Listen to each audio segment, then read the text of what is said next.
Hello and welcome back to Anointed Fire. My name is Tiffany Buckner, and today I want to sound the alarm to the singles.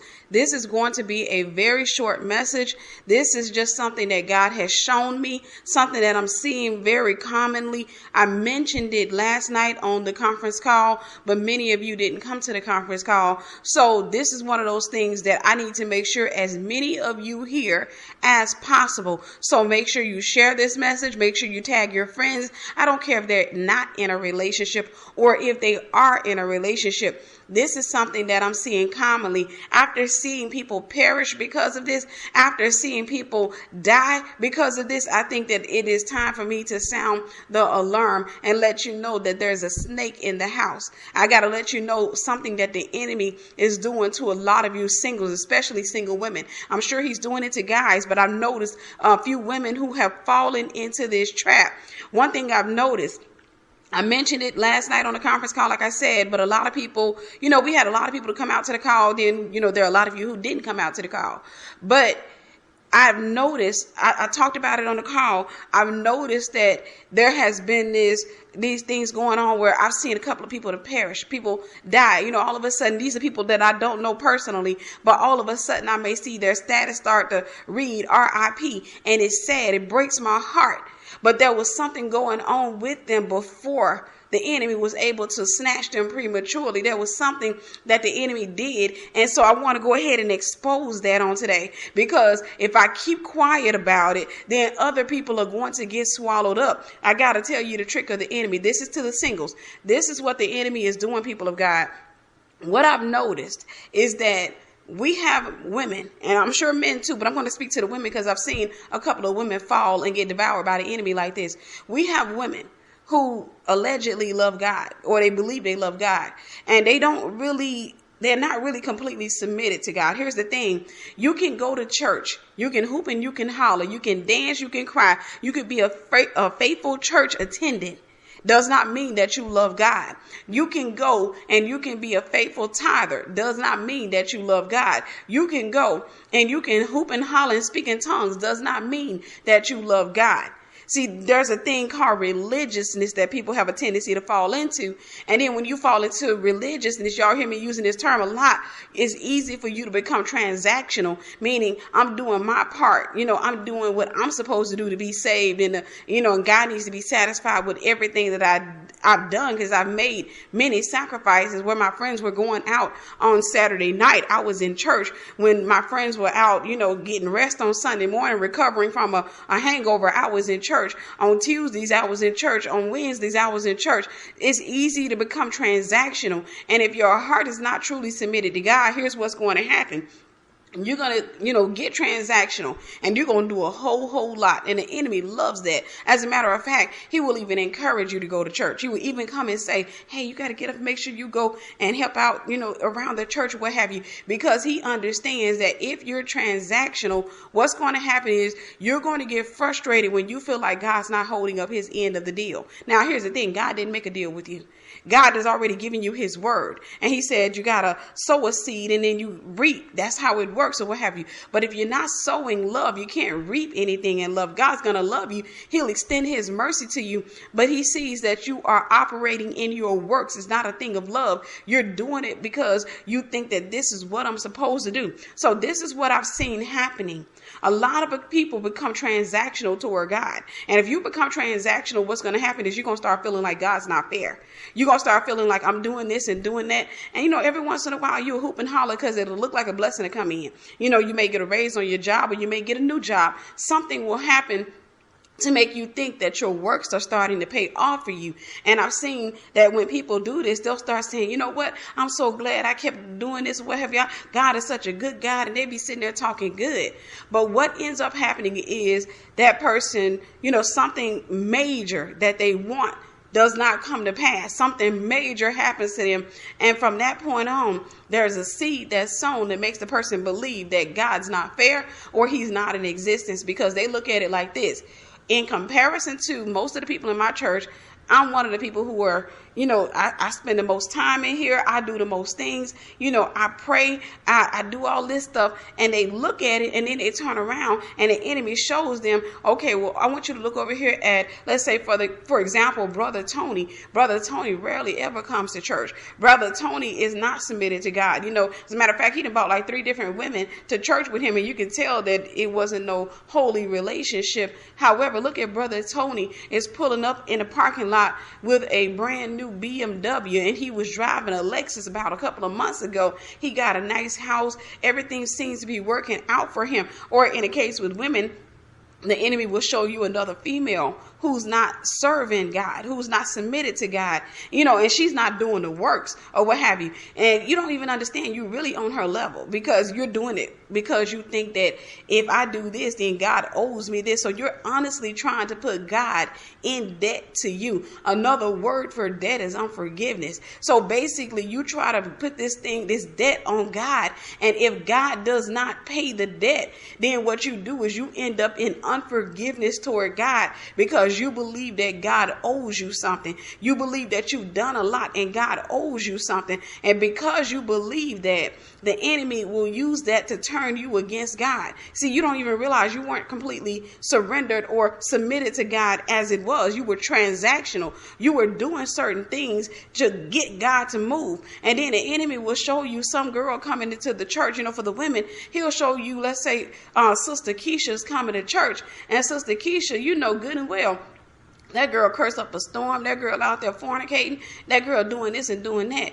But it looks like her life is better than yours. And, Sister Keisha's been coming to church with this guy, and they've been together for about a couple of years or what have you. And then the next thing you know, you hear about this dude did this big elaborate proposal to, Sister Keisha and everything. And it just looks like everything's going good for her. And you see her with the big belly and people are accepting of her, and everything looks like it's working out in her favor. And then next thing you know, you hear from your job, and your job says, hey, we got to lay you off. It just looks like God is being unfair. Looks like he favors Keisha and he's letting Keisha sin and he's giving her what she wants. But with you, it's like you're doing everything that you can do and he's still not happy with you. So from that point on, you take on a Cain mentality. You feel rejected. But here's the reality. Your offering was rejected because it was not an offering of love. It was an offering of works. It was something you did to get God to move. It had nothing to do with a heart of love. Now, here's where the enemy puts the nail in the coffin. This is where I've seen a couple of people, I hate to say, I've seen a couple of people lose their life. I've seen this. This is where the enemy puts the nail in the coffin. You got this girl, she's been transactional. Sister Keisha over here looks like she's getting blessed, but you don't even realize that Sister Keisha is simply sowing a seed. She's in this season where she's sowing. There's going to come a season where she's going to reap. Her relationship is not going to work out the way you think it's going to work out. As a matter of fact, she's going to go through a lot of stuff, but it doesn't look like that right now. All you know is that you've been working hard and you have not gotten your paycheck yet. So here's where the enemy puts the nail in the coffin. This is what I've seen. What he will do is he will send a man into your life. I've seen this. These women, I'm seeing them fall off the grid. He will send a man into your life. And this man will not be completely surrendered to God. He may be half Christian. He may claim himself to be Christian, or he may be completely secular. You come across a secular man and you can ask him about God and he'll say, I believe in God. My mama go to church every Sunday. I can really say God's real. My mom's been praying for me and all this other stuff. This guy's not submitted to God. He wants nothing to do with God. This is what I've seen a lot of Christian women do. You will get into a relationship with this guy, and then she will begin to invest a lot into that relationship. She'll start doing things like a wife, acting like a wife, and then she'll turn around and sleep with the guy. Because in her mind, she feels like, I've done all of these things for the church. I've done all this stuff for God, and God hasn't paid me back. At minimum, he can just go ahead, because since he hasn't been fair, he can just go ahead and give me the green light for this relationship. He can just go ahead and let me have this guy. I'm going to tell you how the enemy does, because the enemy knows where she is, and he knows that she's already got her back turned against God, but she's still, kind of trying to have a little relationship with him, trying to give him a chance to redeem himself. So what happens with this sister is this guy comes in and he, everything looks like it's going well. And then he says, will you marry me? Or they talk about marriage or what have you. Everything seems like it's working out. And when things seem like they're working out, you see her starting to talk more about God and how good God is and all this other stuff. And she's celebrating. But then that dude turns around. The enemy makes sure that he gets her to come out there and publicly expose herself as a fornicator, or publicly expose that she's engaged or something, to put her out there and embarrass her. Because on top of having a broken heart, it is horrible to have a broken heart and be embarrassed at the same time. I know, because whenever you're going through a divorce, you have a broken heart and you're humiliated at the same time. Anybody who's ever gone through a divorce will tell you, especially if it's a sudden thing, if it's something where, the guy left you for somebody else or anything like that, then it's a horrible thing. It's not only painful, but it is public and it's embarrassing.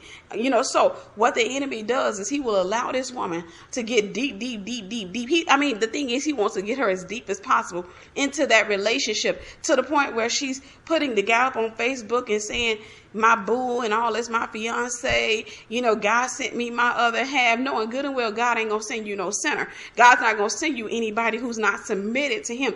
But she will identify him as her God ordained husband to the world. She will sit there and say, this is my God appointed husband. God sure been good to me. And she'll go through all of these motions or what have you. And in a lot of cases, what happens is they never actually make it to the altar. He'll go and cheat on her. He go do something, and then the next thing you know, he deletes off his Facebook page. Now she's hurt and humiliated.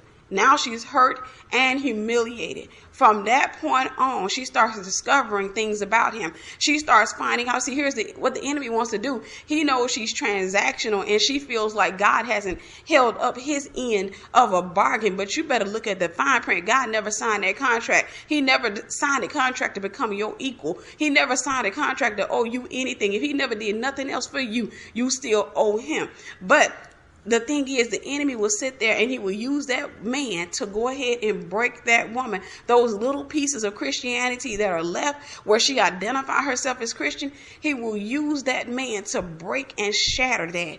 And the next thing you know, this woman is sitting there and she gets humiliated and angry.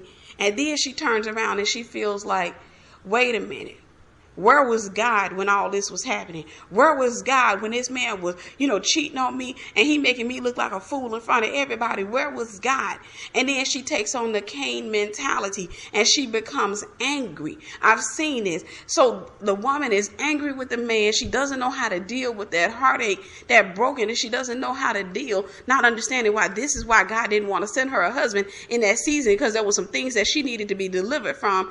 Because she didn't understand that, she decided to go out and give God a helping hand, and it didn't work. So she becomes angry and humiliated, and in an attempt to redeem her own name, I've seen women take to social media, and I want to show you the 1, 2, 3 of getting you closer to the enemy, getting you closer to death, so he can to go ahead and knock you right off the face of this earth, because I've seen a couple of people fall into this trap. So I'm gonna put this warning out there so you don't be the one who falls into this trap. What ends up happening to this sister I've seen is that she will take to social media and begin to berate, humiliate, and talk about that man. See, God said, vengeance is mine. First and foremost, you shouldn't be trying to take vengeance on the guy because he wasn't yours in the first place. Secondly, if you fornicated to get with him, how dare you get mad at him for being a fornicator?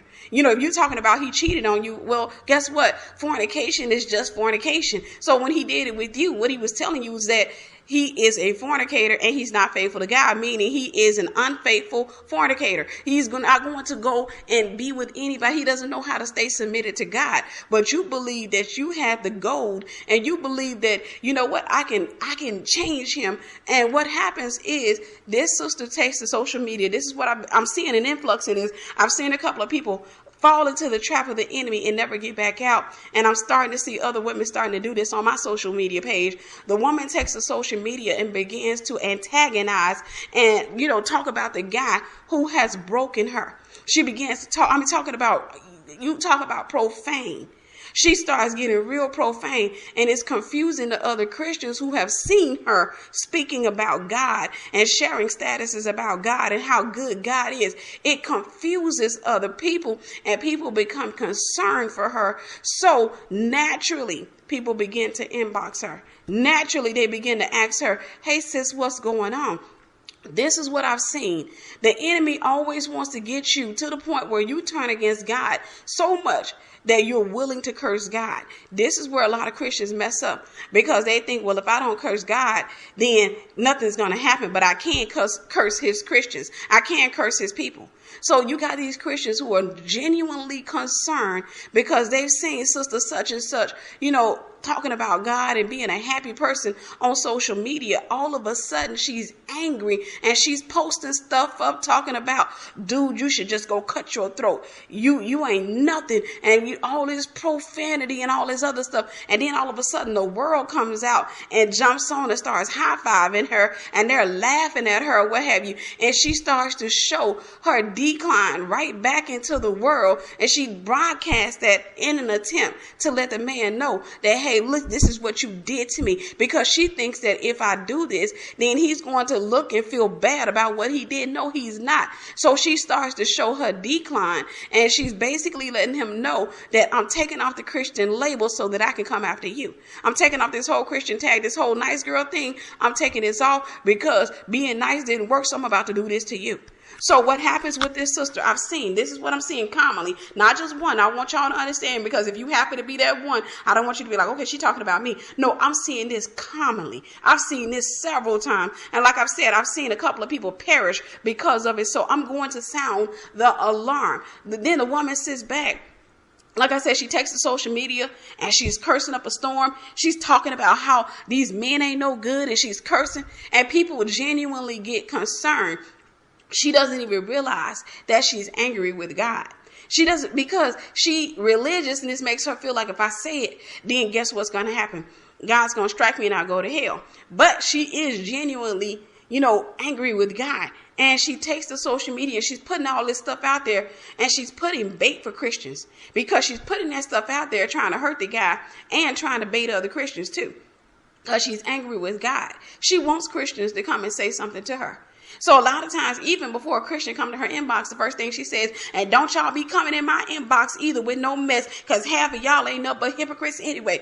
And she begins. Now, right then and there, she's already started. She's already attacking Christians. She's already attacking because she's mad at God, and she can't attack Christ, so she attacks the Christian. She starts attacking, and don't y'all come in my inbox too. And then somebody comes in her inbox, and next thing you know, she takes it and tries to put it on blast. Y'all stay out of my inbox. Now, the enemy is already taking you toward an early grave. And for what? Because some dude that you weren't supposed to be with, that you got with anyway, because you had a transactional mindset toward God. And now that guy has broken you. And now the enemy is getting you closer and closer and closer into cursing God. But I want you to hear me when I say this. You don't have to necessarily curse God for you to open up the door for the enemy to come in and swipe you out of here. You got to understand, God said, touch not my anointed and do my prophets no harm. If you open your mouth up against God's people, then you put yourself in trouble. Now, let me say this before somebody gets caught up. Okay, Tiffany must have inboxed somebody and they went off. No, I haven't inboxed anybody, because God hasn't released me to do so. And one girl that I did not inbox, I regret not inboxing her, because she ended up perishing. She ended up dying. And she ended up dying at a stage in her life where she was already angry with God and already posted up all kinds of stuff in an attempt to provoke God's wrath. I used to get confused when I saw that in the Bible, when he would say they did this to provoke me to wrath. I was like, why are you saying they provoke? I understand that they sin, but why he had to go on to say to provoke him to wrath? And I came to understand the reality is a lot of people who are mad at God and they try to provoke God. But see, in their mind, they think, what I want to do is I want to show God that, I did my part. I did all this stuff for you, and you still don't want to turn around here and serve me. You ain't doing your end of the bargain. So there, I'm going to sit here and I'm going to provoke you. I'm going to talk about your people. I'm going to do all this. And this body I was supposed to give as a living sacrifice to you, holy and acceptable. How about I go give it away to somebody else? How about I go and put something in it that offends you? How about I go and do this? So they begin to rise up against God. And the enemy is saying, keep on rising up, so I can snatch you out of this earth. Keep on rising up, because I want to get it to the point where Not only does God declare you lukewarm, but he spits you out of his mouth. I want to get you to the point where God spits you out so I can snatch you and take you straight to hell. I'm going to tell you how the enemy is trying to get you. So here's the warning here, people of God. First and foremost, do not be transactional with God. If you're transactional, it only means that you genuinely don't know God. You really don't know him that well. You think that he owes you. See, whenever you don't know him, you're going to give him a kind of a human persona, and you're going to look at everything you're doing for him or you're doing for yourself. You're going to look at those things and think that, hey, listen, I've done my end. Now you owe me. I've done my part. Now you owe me. And when you see that God is not going to give in to that, you're going to end up getting frustrated. So I challenge you to get into your word, to pray, to cry out to God more, and get away from those people who are bringing you into sin, who are celebrating your sin. Because when I see people like this, especially when they take to social media, the sinners come out and start congratulating them, and they're happy because they see another Christian has fallen. I worked in secular America, and I got a chance to see how people respond to fallen Christians. And the world is always ready to accept them. And it's not really to accept them, it's to laugh at them. To say, hey, look, all that little Christianity stuff you called yourself doing wasn't working right, huh? Girl, you coming to the barbecue? We having a barbecue Friday. You got to come on over, girl. You a trip. For real. I'm telling you a trip. Come on over. You ain't nothing but entertainment. You are nothing but entertainment. To have the Christian girl sitting there cursing up a storm and, acting all worldly or what have you. You are nothing but entertainment to them. That's all. So I have to put this warning out there. First, don't be transactional with God, because it's not going to work. It's not going to work. You're going to get yourself hurt. You're going to get mad. You're going to get angry. You'll wait 10, 15 years for a husband and he won't come because you have not yet done anything out of the spirit of love. Everything you're doing is out of the Cain mentality. Whereas you think that, well, I gave you an offering. You got to give me your acceptance in return. You got to give me something in return. And you'll end up taking a Cain mentality, and then you'll begin to slaughter Christians with your mouth. See, you're still operating as Cain, even with your tongue. You begin to try to rise up against God's people and slaughter everybody you feel is accepted by God. And you're trying to show the sin in them. You're doing the very same thing that Satan does. You look for the sin in them, and you start saying things like, all y'all Christians, or y'all fake hypocrites too. And you doing all this. I've seen women do this. I've seen women take snapshots of their boyfriends and their husbands and place them up on Facebook in an attempt to humiliate them. And that devil will sit there and wear that sister all the way out. That devil will sit there and tear that sister into pieces. He will get her back into the world. He will get her back, and he'll keep on pulling her back. And if he gets her far enough, he'll snatch her out the earth. Because he knows that, at some point she'll go back to Christ. So he knows I got a small window of opportunity to snatch her out of here. I got a small window of opportunity, and he'll keep on frustrating her until she gets to the point where she starts denouncing God, and even so much I've seen people actually start raising up and referring to God in a profane way. They will get so angry that they become atheists, as agnostic, Muslim, or whatever religion they think they can get in to get away from God, to try to send a message to him. Well, if you're not going to do things my way, and I sat here and I done did all this, and here goes brothers such and such and Sister Keisha, they together, and they over here fornicating, and you done blessed them where they get a new house, and she pregnant, and obviously they've been fornicating, they've been together for 2 years, and she just happy and look like everybody is coming to her baby shower and everything, and you done blessed them to get a new house and everything going well, and I've been coming up over here and I've been serving on the ministry team for 5 years, and I've been doing this, and you still haven't done nothing for me. Then you take on that attitude like, what, don't even worry about me. Listen, I'm going to tell you, you're going to find out that he is a true God. You will find out soon enough. And I hope you don't find it out standing in front of him on Judgment Day. You done lost your life early for what? Because you wanted to be transactional. God is not going to serve you. People of God, I got to put this out there. God is not going to serve you. It doesn't matter how many times you cry. It doesn't matter how many times you yell at him. It doesn't matter how many times you think you've done something for him. Everything you do for God has to be done out of love. It can't be where you owe me, even in the back of your heart, where you owe me. It has to be done out of love. Anytime I do something I have to understand that I'm paying God back. I can never repay him, but this is my offering to him. I got to understand that I'm just doing something. So even if God never gave me another breath, I still owe him. If he never gave me another blessing, I still owe him for even one blessing. Everything I could do in this lifetime will not even amount to one blessing that God has extended to me. It wouldn't even amount. So I want you to understand the dynamic of it, so you don't think that God is in debt to you, so you can stop humanizing God and thinking that God owes you something. I want y'all to come out of that mentality, because it doesn't matter how many times you served your church. That doesn't necessarily mean that you served God. You served your church. That's it. You got to first make sure you're in the right church. And then secondly, you make sure you do everything in love. You make sure you do everything where you're not trying to get recognition. You're not trying to get something, because whenever you get whatever it is that you were looking for, even if it's attention, if it's a title, if it's revenge against somebody, whenever you get that, verily you have received your reward.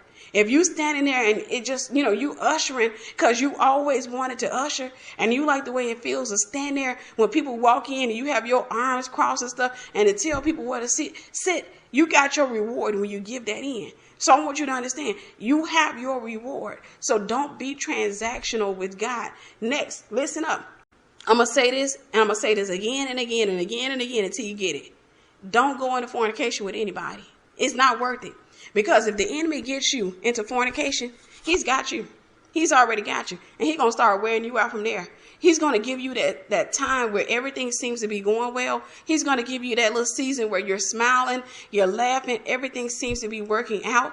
And then he's going to hurt and humiliate you. He's going to hurt and humiliate you. And then the enemy's going to come and tell you, it's okay for you to go and curse this guy out. It's okay for you to go and embarrass him, because you're embarrassing. You're embarrassed. See, we call that trying to save face. You're trying to save face. Forget about that. What you need to just do is, hey, listen, any man who comes into my life, I'm not fornicating with him. If he tries, I'm going to send him back. Hey, listen, return this Sunday. I'm sorry. Satan gonna get a knock on his door, and he gonna look out that door. He gonna see that man standing there talking about, I failed. I went to her, and we talked and everything. And one day I kind of felt like the move was right. I felt like I should be able to get this little thing in there, because we were just talking and she was laughing, and it kind of got quiet on the phone. And he said, "So what were you thinking?" I'm like, "Nothing. What are you thinking?" He's like, "About you." And I'm like, "Oh, really? So what are you thinking about?" And he's like, "What you look like naked." Oh, okay. So I'll tell you what. How about you do this? Don't call my phone anymore. So he got to go back to the enemy and tell the enemy, I have failed miserably. So the thing is, I'm going to return that thing to sender, because I know God has something for me. If I accept that man, I cannot complain about how he is. I can't complain about it. Finally, if you've fallen, listen, don't fall. Please don't fall. Because I don't want y'all to think, well, I'm just going to try it anyhow, because your heart can't handle it. Believe it or not, your heart cannot handle it. But if you do fall, if you're in that situation right now, I encourage you to repent. I encourage you to repent, release the person, forgive the person, go through the process, dedicate your body as a living sacrifice to God. Just say, hey, God, I'm not going to fornicate anymore. God, I'm not going to do this anymore. God, I'm not going to do that anymore. I encourage you to go ahead and go through that process and cut off all communications with that guy.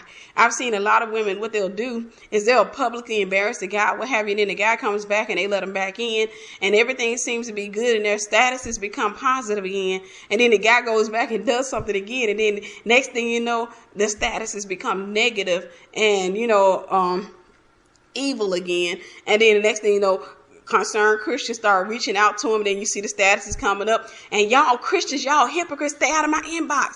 Don't be inboxing me, trying to tell me what's right. I know what's right. Half of y'all hypocrites anyway. You done already started cursing Christ by trying to curse the Christians. Baby girl, I'm gonna tell you right now, you do not want to stand at the door of hell because of some man. I'm going to put it out there. You don't want to stand before the enemy because of some man that you went and got on your own. If God sits back and he shows you the spirit realm, how the story played out in the spirit realm versus how it played out in your life, you're going to feel like the biggest idiot. You will see you on this path doing all these works and you're doing things wrong. But God is saying, I'm trying to get you to the point where you do these things for me. You do it because you love me. You don't do it because you feel like, this is my debt. I'm doing this so you can owe me, God. I'm doing this so you can, give me something in return. You can see that I'm worthy of a blessing. I'm doing this for this.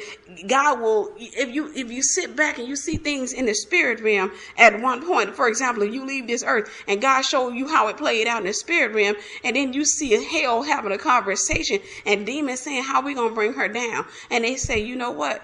She's already thinking that God owes her. She's already transactional. We got a demon over there already that's got her thinking that God, her relationship with God is transactional. It's a give and take. She got to go and give her in, but see, God is not being fair to her. So let's go ahead and send her a man. We got her looking over there at Keisha and got her thinking that Keisha is a blessing, or is blessed. We got this plant in the church called Keisha. And so now she can't stop focusing on Keisha and what Keisha has. So we've already got her there. So now all we need is the nail for the coffin. How about we send out this boy? What's his name? Yeah, this guy, Mark. Okay. Mark goes to her church, or Mark doesn't go to her church. We're going to send him out and let him move in. Okay. What are her desires? What are her fantasies? She wants a house and a car. She wants to be married. She wants to be happy. She's still rejected. There's still some people out there that have talked about her that she wants to make a point to. And they say, hell says perfect. So we're going to put Mark on a job. And these are the words we're going to put in Mark's mouth. These are the things we're going to put in his heart to say to her. Mark comes out and he starts saying these things because he believes what he's saying. But he doesn't even realize that he is tapped into hell. He's tapped into the demonic realm. And he comes over and he says everything. And that sister's sitting there and she's taking it all in and she's smiling and thinking that her sin is going to pan out for her. She's thinking that her sin is going to pay her back. And she's thinking that, well, I'm going to be like Sister Keisha. I'm going to come up in here and I'm going to get married, have my big belly and everything. Even if I got a big belly before marriage, as long as my man's standing beside me, I'm cool.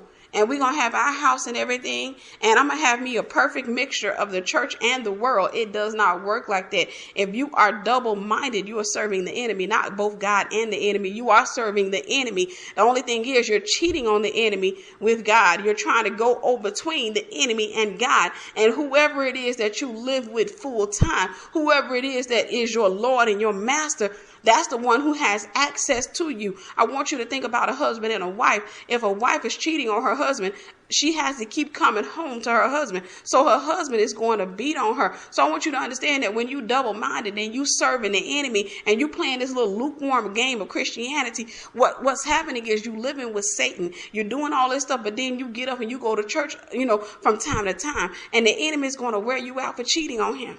And then you sitting there thinking, well, God, where were you? Where were you? No, God is not going to be your side chick, your side piece, or whatever you want to call it. I remember being in the world, and I remember this situation with this girl that I knew. She was cheating on her boyfriend. Went to the hotel with another man. Was cheating on her boyfriend, lived with her boyfriend full time, what have you, had children with her boyfriend, but she cheated on her boyfriend. And she went to the hotel with another man. Well, her boyfriend found out what hotel she was in, and somehow he found out what room she was in. He went and knocked on her room door, and this girl comes out, and, he can clearly see the guy, and he starts going off and screaming, and, it breaks out into a fight between him and the girl, and the other guy walked right past her, got in his car and left. Now, he understood that he was just the other man. He knew she had a live-in boyfriend, but at the same time, he only wanted what he wanted. He just wanted to have sex with her. He wanted to have his fun. He wanted to boost his self-esteem and everything. So he wasn't going to fight for her. He wasn't going to fight for her. He walked right on past the guy, got in his car, left her there getting her butt whooped. He left her there getting her butt whooped. So I want you to understand this. God will extend his mercy to you. But at the end of the day, if Satan is your Lord and Master, then God will sit there. He has to sit there and let you get your butt whooped by the enemy. He got to let you, because that's who your master is. That's who you're serving. You out here, doing all this stuff of the world and everything. And then you opening your mouth and trying to claim God too. And God's like, hey, look, don't embarrass Christianity like that. Don't make people think that this is what Christians do, because it's not. Stop having that little double-mindedness, that double forked tongue, because you don't know which side you want to serve. So I challenge you today to choose which God you're going to serve. Stop playing games with God. Choose which God you're going to serve. I know these type of messages aren't popular because people want to believe that I can be a secular Christian. Or I can be Christian and secular. People want to believe that I can be double-minded and I can have things, my way. I can kind of have a little Christianity seasoned with a little bit of secularism, and I can go out here and do what I want to do. And then eventually God's going to bless me in my mess. And the more he bless me, I can come out of my mess and begin to serve him, because now he's starting to prove himself. See, you at that stage where you're trying to see which God is going to prove himself to you. And that's who you want to serve. I've seen people, they be in that little double-minded state, and the enemy looks like he's blessing them, and they start serving him all the more. They slowly go right on back over there into sin, because it looks like the enemy is giving in to their desires. But how many of us know that the enemy is a liar? And what he's going to do is only a matter of time before he comes and says, okay, just like you're transactional, I'm transactional, so I'm here for my wages. The wages of sin is death. Excuse me, ma'am. Excuse me, ma'am. I gave you a car. I helped you to get back at those people who talked about you, who rejected you. I did all these things for you, so now it's time to pay the piper.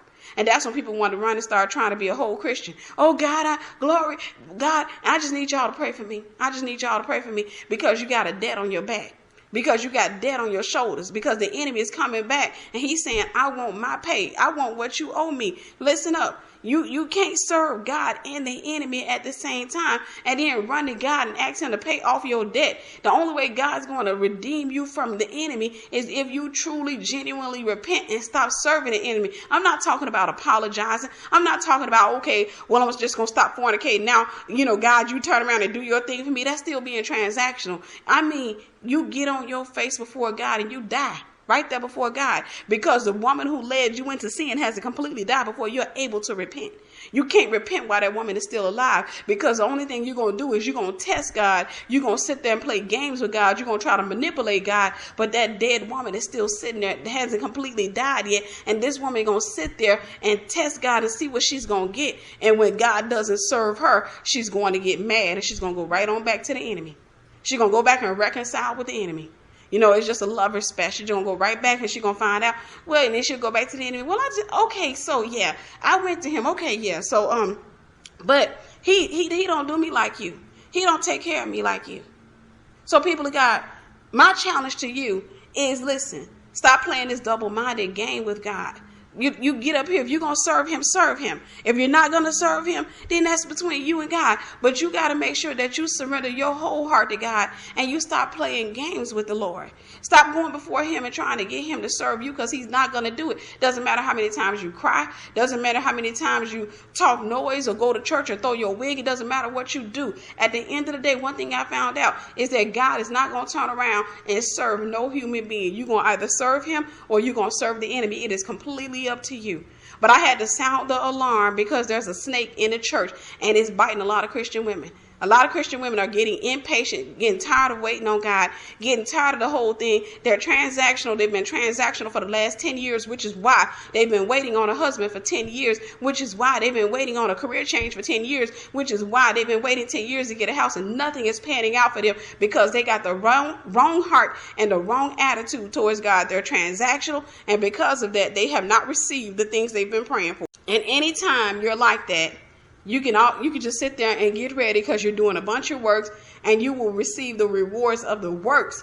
But God's not going to pay you the things that you're asking for. If I want a husband, I have to sow myself as a wife. That's the way it works. If I want a husband, I have to become a wife even before I meet this man. That means that I need to be delivered from all the ungodly soul ties. I got to let God take all them people out of my life that he don't want in it. I got to be careful with my space. I can't date everybody. I got to be prayerful about everybody who attempts to enter my life. I got to learn how to do things, for my husband, like cook and clean the house. I got to become faithful at that. Make sure I take care of myself. I got to go through here and learn something about warfare so that I can war on the behalf of my husband. I got to learn to master forgiving people. I got to go out here and make sure that I become wife ready. If I'm not wife ready, I can't ask for a husband. I can't ask for a husband. Those are the seeds that I sow. I give my body as a human sacrifice to God. That's my reasonable service. I sit back and I submit myself to God, and I resist the devil so that he can flee from me. I go through a process to become a wife. If I want to be a millionaire, I got to sow the seeds to become a millionaire. That means that, hey, listen, I got to take some of the wealth that I have, and I got to sow it into something and invest it into something, and I got to be consistent at that thing. If I want to have children, then I need to ask God. If I want to have godly children, if I want to have godly children with a 2-parent household, then I got to ask God, God, give me a husband. But at the same time, I got to first learn how to be a mother. I got to learn the mistakes. I got to get delivered from generational strong men, stuff that I could pass on to my kids. And I got to come to understand that being a mother starts before I am an actual mother. It starts before I even meet the husband. It starts with me learning how to be a mother. Whatever it is I want to be, I need to go ahead and start preparing for that. Instead of me just getting up and going to church and rocking back and forth and stuff like that and taking off running every time the piano man get happy. And then I'm running around the church thinking that God saw me when I ran and he going to bless me. It doesn't work like that.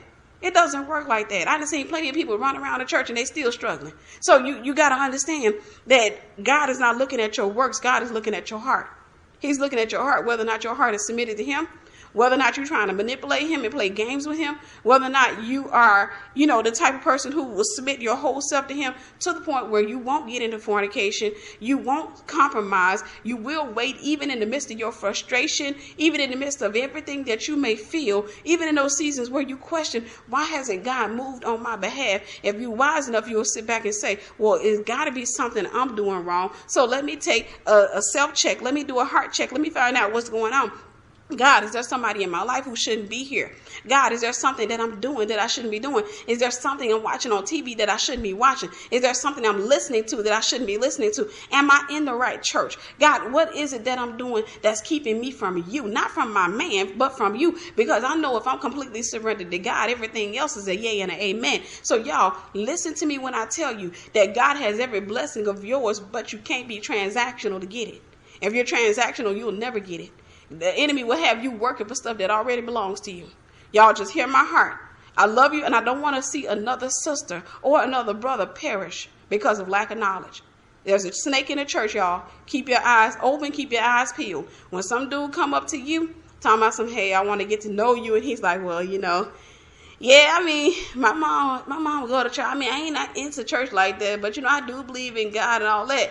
You need to return the sender. Weapon not going to work. Weapon formed, but it will not prosper, sir. I'm sorry. No, you can't call me. No, I don't want to get to know you. No. I'm sorry, because I'm going to wait on the Lord. Anyhow, people of God, I love you. I hope this message blessed you, and God bless you.